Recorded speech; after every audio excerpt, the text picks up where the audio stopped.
আমি আমার বন্ধুদের কথা শুনিয়া মারে আমি সকালবেলায় বৃদ্ধাশ্রমে নিয়ে যাইতে শুরু করলাম। আমার মায়ামুল কান্নার আওয়াজ,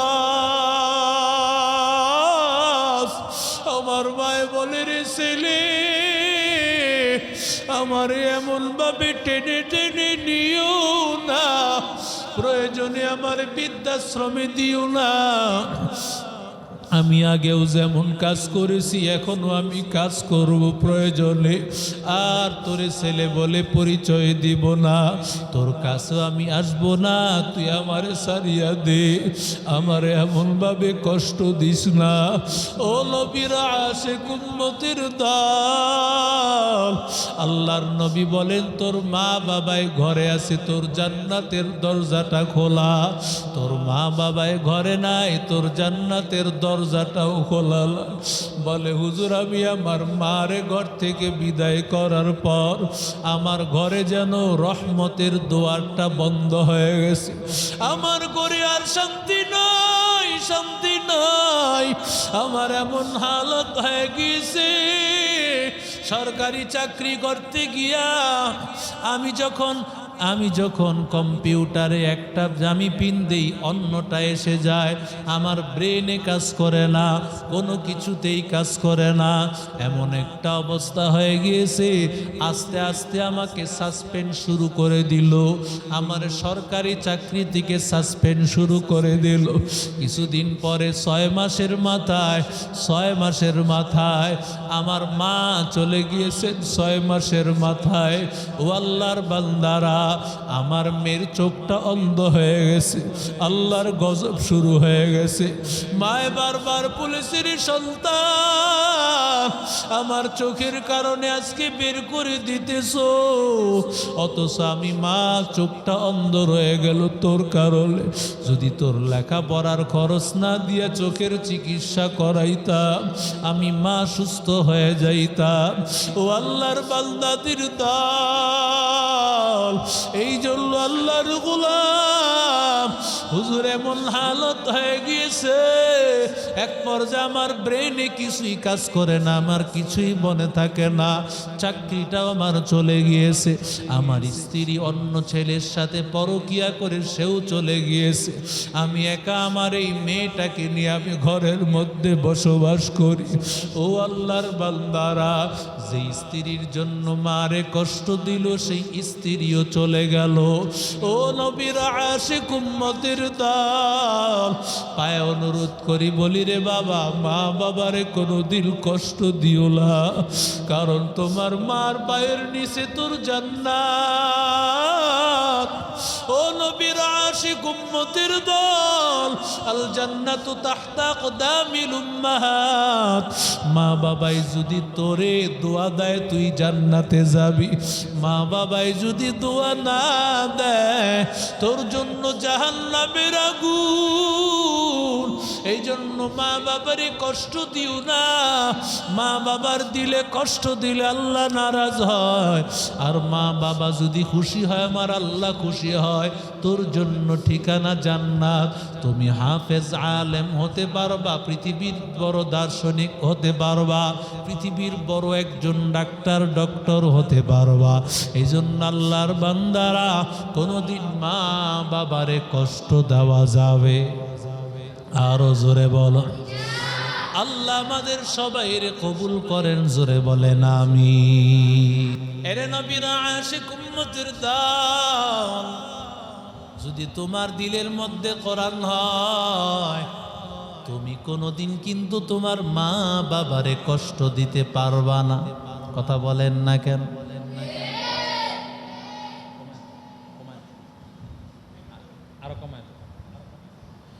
মা বাবারে কোনোদিন কষ্ট দিতে পারবা না, কারণ তোমার দ্বারা যদি তোমার সিনার মধ্যে আল্লাহর কোরআন থাকে, নবীর আদর্শ থাকে। আল্লাহ এই জন্যই বলেছেন কোরআন শিক্ষাটা প্রাথমিক শিক্ষা। যদি আল্লাহর কোরআনের শিক্ষা হয়, তোমার দ্বারা কোনোদিন আল্লাহর নাফরমানি হবে না, তোমার দ্বারা কোনোদিন মা বাবারে কষ্ট দেওয়া হবে না। কারণ যেই সন্তানটা কোরআন পড়ে ও চিন্তা করে আমি আমার মা বাবায় কষ্ট করে আমাকে মাদ্রাসায় পড়াইছে, আমি দুনিয়ায় চলতে পারতাম না, আমাকে মা বাবা কত কষ্ট করে হেঁটে হেঁটে চলাফেরা আমারে করাইছে, আমি খাবার খাইতে পারতাম না, মা আমারে লোকমা তুলে তুলে খাবার খাওয়াইতো, আমি গোসল করতে জানতাম না, মা আমারে গোসল করাইতো। ওরে আল্লাহর বান্দা, ওরে নবীর আশিক উম্মতির দল, আমাদের এক বুজুর্গ আল্লাহওয়ালাকে এক লোক বারবার দাওয়াত দেয়। হুজুর বলেন আমাকে বারবার দাওয়াত দেয়, আমি দেওয়ার সময় পাই না। এইভাবে করতে করতে একদিন আমি ওর বাড়িতে সময় দিলাম, অমুক দিন আমি তোর বাড়িতে দাওয়াত খেতে যাব। আমি সময় মতো তার বাড়িতে জোহরের নামাজ আদায় করে চলে গেলাম। জোহরের নামাজ আদায় করার পর আমি এবার যখন তার ঘরে গেলাম দোয়া করব, আমি বললাম ভাই আমি কি দোয়া করব? বলে হুজুর কি দোয়া করবেন এটাই তো আমি বলতে পারি না, আমার বড় কষ্ট। বলে কি হয়েছে, তোর আব্বা আম্মা কি নাই? তোর আব্বা আম্মা কই? এই যে তোর একটা মেয়ে দেখা যায়, প্রতিবন্ধী মেয়ে, এই মেয়েটাকে নিয়ে একা একা। কি হয়েছে তোর? বলে হুজুর আমার বড় ইতিহাস আমি আপনাকে শোনাইতে চাই। আল্লাহর বান্দা চোখের পানি ফালায় বলে হুজুর এই দুনিয়াতে ছোট্ট কালে আমি আমার বাবা হারাইছি, আমি আমার বাবা হারাইছি। আমার বাবাই মারা যাওয়ার পর আমার মা গ্রামের বাড়ি ছাড়িয়া আমার মায়ের শহরে চলে আসছে। আমার মা শহরে মানুষের বাসায় বাসায় কাজ করে, আর আমার মা আমারে স্কুলে পড়ায়। লেখাপড়ার খরচ চালাইতে গিয়া আমার মা এইভাবে কষ্ট করতে লাগলো। এক পর্যায়ে আমি 5 পরীক্ষাও দিলাম, আমার মেধা বড় ভালো ছিল। এক পর্যায়ে আমি আস্তে আস্তে পড়ালেখা করতে করতে আমি যখন ইন্টারে উঠে গেলাম, ওই সময় আল্লাহর একটা বড় কুদরত প্রকাশ হয়ে গেল। ও আল্লাহর বান্দা, হুজুর বলে কি হয়েছে বল? বলে আমার মা হঠাৎ করে চোখ 2টা অন্ধ হয়ে গেছে। আমার মা চোখে দেখতে পায় না, আমার মা অন্ধ, আমার মা চোখে দেখতে পায় না। এমন সময় আমার ইন্টারের পরীক্ষার ফিস দেওয়া লাগবে। যদি পরীক্ষার ফিস দেওয়া না যায় তাহলে আমার পরীক্ষা দেওয়ার সুযোগ হবে না। আমি যদি পরীক্ষার ফিস দিতে না পারি তাহলে আমার পরীক্ষা থেকে আমাকে বাতিল করে দেওয়া হবে। আমি আমার মাকে গিয়া বললাম, মা আমার পরীক্ষার ফিস দাও, না হয় আমি ইন্টারে পরীক্ষা দিতে পারবো না। মায়া বলে বাবারে আমার কাছে যেই জমানো টাকাগুলো আছে এই টাকাগুলো দিয়ে আমি আমার চোখের চিকিৎসা করাবো, রেখে দিয়েছি। মা সন্তান ডাক দিয়া বলে, মা যদি তুমি টাকা দিতে না পারো তাহলে আমার এই পড়ালেখা বুঝি আর হবে না। সন্তানের এই হালত দেখিয়া মা ডাক দিয়া বলে, রে সন্তান আমার চোখের যা হয় হবে, তোর পরীক্ষা দেওয়ার জন্য আমি টাকা পয়সা দিয়া দিলাম, নে তুই পরীক্ষা দেওয়ার জন্য টাকা লিয়ালে। ও ছাত্র ভাইয়েরা, মাঝে মধ্যে দেখো না তোমার মা বাবায় কত কষ্ট করে টাকা পয়সা দেয়, অনেক কষ্ট হয়, লেখাপড়া তোমারে করায়, বাসা ভাড়া দেয়, আবার তোমার বোনের খরচ চালায়, তোমার আরেকটা ভাইয়ের খরচ চালায়, সংসারের খাবারের খরচ চালায়। ও আল্লাহর বান্দা, এত কিছু পোহানোর পর তোমার মার বড় পেরেশানি হয়, বড় কষ্ট হয়। তুমি মনে করতেছো কিছুই না, কিন্তু তোমার মাকে মূল কষ্ট তোমার মা পৃথিবীর আর কেউ জানে না। তোমার মায়ের ওই কষ্ট একমাত্র তোমার মাই জানে। তোমার মা এবার সন্তানের মা সন্তানের টাকা দিয়া দিল, ইন্টারে পরীক্ষা দিয়া দিল। আল্লাহর বান্দার মেধা বড় ভালো, পরীক্ষায় ভালো রেজাল্ট করে সরকারি একটা কলেজে চান্স পেয়ে গেছে। সরকারি কলেজে চান্স পাওয়ার পর আল্লাহর বান্দা এবার সেখান থেকে একটা সরকারি চাকরিও পেয়ে গেছেন। সরকারি চাকরি পাওয়ার পর আল্লাহর বান্দা সেই চাকরির সুবাদে সেখানকার এক মেয়ের সাথে সম্পর্ক, সেখান থেকে তারা এক পর্যায়ে বিবাহ বন্ধনে আবদ্ধ হয়ে গেছে, বিবাহ করেছে, একসাথে তারা ঘরের মধ্যে থাকে। ওদিক দিয়ে মার কোনো খবর নাই।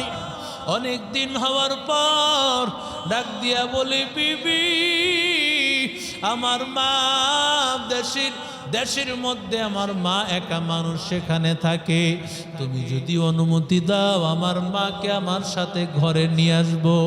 হুজুর যেই ঘরের মধ্যে ঢুকেছেন বলে, হুজুর আমার এই সরকারি টাকা দিয়ে আমি এই বাড়িটা বানাইছি, আমি এই বাড়িটার মধ্যে আমার বিবিকে নিয়ে উঠেছি, কিছুদিন পরে আমার মাকে নিয়ে আসছি, কিন্তু আমার মা তো চোখে দেখতে পায় না। আমার মার একটা অভ্যাস ছিল, পান বেশি বেশি খাইতো। পান খাওয়ার সময় অনেক সময় যেহেতু মা চোখে দেখতে পাইতো না, পানের বিটটা, পানের যেই ময়লাটা ওটা মায় বেসিনের মধ্যে না ফালাইয়া কোনো সময় ফ্লোরে পড়ে যাইত। আমার মায়ের চুনগুলি কোথায় লাগাবে কিছুই দেখতে পাইতো না মা। আমার মায়ে কখনো দেয়ালের মধ্যে লাগাইয়া দিত। ও আল্লাহর বান্দাদের দল, আমার মা এ অবস্থায় আমার মার সাথে বড় ঝগড়া হয়। আমার মারে আমি বুঝাইতে লাগলাম, আমার বিবিরও আমি বুঝ দিতে লাগলাম, কিন্তু এক পর্যায়ে ঝগড়া বাড়তে বাড়তে স্ত্রী ডাক দিয়া বলে, যদি তোমার মায়ে ঘরে থাকে আমি ঘরে থাকবো না, হয় তোমার মা ঘরে থাকবে, না হয় আমি ঘরে থাকবো। বলে, হুজুর আমি এই কথাটা বলার পর আমি কোনো আলেমের সাথে পরামর্শ করি নাই, আমি দৌড়াইয়া গিয়েছি আমার বন্ধুদের সাথে পরামর্শ করতে। আমার বন্ধুরা বলে, তোর মাকে বৃদ্ধাশ্রমে দিয়াস, বৃদ্ধাশ্রমে দিয়ায়। ও আল্লাহর বান্দারা, আমি আমার বন্ধুদের কথা শুনিয়া মারে আমি সকালবেলায় বৃদ্ধাশ্রমে নিয়ে যাইতে শুরু করলাম। আমার মায়ামুল কান্নার আওয়াজ, আমার মায়ে বলে, রে ছেলে আমার এমন ভাবে টেনে টেনে নিও না, প্রয়োজনে আমার বৃদ্ধাশ্রমে দিও না। আমি আগেও যেমন কাজ করেছি এখনো আমি কাজ করব প্রয়োজনে, আর তোরে ছেলে বলে পরিচয় দিব না, তোর কাছে আমি আসবো না, তুই আমারে সারিয়া দে, আমারে এমনভাবে কষ্ট দিস না। ও নবীর আশিক উম্মতের দল, আল্লাহর নবী বলেন, তোর মা বাবাই ঘরে আছে, তোর জান্নাতের দরজাটা খোলা। তোর মা বাবাই ঘরে নাই, তোর জান্নাতের দরজাটাও খোলা। বলে, হুজুর আমি আমার মারে ঘর থেকে বিদায় করার পর আমার ঘরে যেন রহমতের দুয়ারটা বন্ধ হয়ে গেছে, আমার ঘরে আর শান্তি নাই, শান্তি নাই। আমার এমন হালত হয়ে গেছে, সরকারি চাকরি করতে গিয়া আমি যখন আমি যখন কম্পিউটারে একটা আমি পিন দিই অন্যটা এসে যায়, আমার ব্রেনে কাজ করে না, কোনো কিছুতেই কাজ করে না, এমন একটা অবস্থা হয়ে গিয়েছে। আস্তে আস্তে আমাকে সাসপেন্ড শুরু করে দিল, আমার সরকারি চাকরি থেকে সাসপেন্ড শুরু করে দিল। কিছুদিন পরে 6 মাসের মাথায় আমার মা চলে গিয়েছেন। 6 মাসের মাথায় ও আল্লাহর বান্দারা, আমার মেয়ের চোখটা অন্ধ হয়ে গেছে, আল্লাহর গজব শুরু হয়ে গেছে। মায় বারবার পুলিশের সন্তান, আমার চোখের কারণে আজকে বের করে দিতেছো, অথচ আমি মা চোখটা অন্ধ রয়ে গেল তোর কারণে। যদি তোর লেখাপড়ার খরচ না দিয়ে চোখের চিকিৎসা করাইতাম, আমি মা সুস্থ হয়ে যাইতাম। ও আল্লাহর বান্দাদের দল, এই জন্য আল্লাহর গোলাম, হুজুর এমন হালত হয়ে গিয়েছে, এক পর্যায়ে আমার ব্রেনে কিছুই কাজ করে না, আমার কিছুই মনে থাকে না, চাকরিটাও আমার চলে গিয়েছে, আমার স্ত্রী অন্য ছেলের সাথে পরকিয়া করে সেও চলে গিয়েছে, আমি একা আমার এই মেয়েটাকে নিয়ে আমি ঘরের মধ্যে বসবাস করি। ও আল্লাহর বান্দারা, যে স্ত্রীর জন্য মারে কষ্ট দিল সেই স্ত্রীও চলে গেল। ও নবীর আশিক উম্মতের দল, পায়ে অনুরোধ করি বলি রে বাবা, মা বাবারে কোনোদিন কষ্ট দিও না, কারণ তোমার মার পায়ের নিচে তোর জান্নাত। ও নবীর আশিক উম্মতের দল, আল জান্নাতু তাহতা আকদামিল উম্মাহাত, মা বাবাই যদি তোরে দোয়া দেয় তুই জান্নাতে যাবি, মা বাবাই যদি দোয়া না দেয় তোর জন্য জাহান্নামের আগুন। এই জন্য মা বাবারে কষ্ট দিও না, মা বাবার দিলে কষ্ট দিলে আল্লাহ নারাজ হয়, আর মা বাবা যদি খুশি হয় আমার আল্লাহ খুশি হয়, তোর জন্য ঠিকানা জান্নাত। তুমি হাফেজ আলেম হতে পারবা, পৃথিবীর বড় দার্শনিক হতে পারবা, পৃথিবীর বড় একজন ডক্টর হতে পারবা। এই জন্য আল্লাহর বান্দারা, কোনোদিন মা বাবারে কষ্ট দেওয়া যাবে? আরো জোরে বলো। আল্লাহ আমাদের সবাইরে কবুল করেন, জোরে বলেন আমিন। আলহামদুলিল্লাহি রাব্বিল আলামিন ওয়াল আকিবাতু লিল মুত্তাকিন والصلاة والسلام على أشرف الأنبياء والمرسلين يا رب العالمين يا أكرم الأكرمين يا الله আমাদের সবাইকে মাফ করে দাও।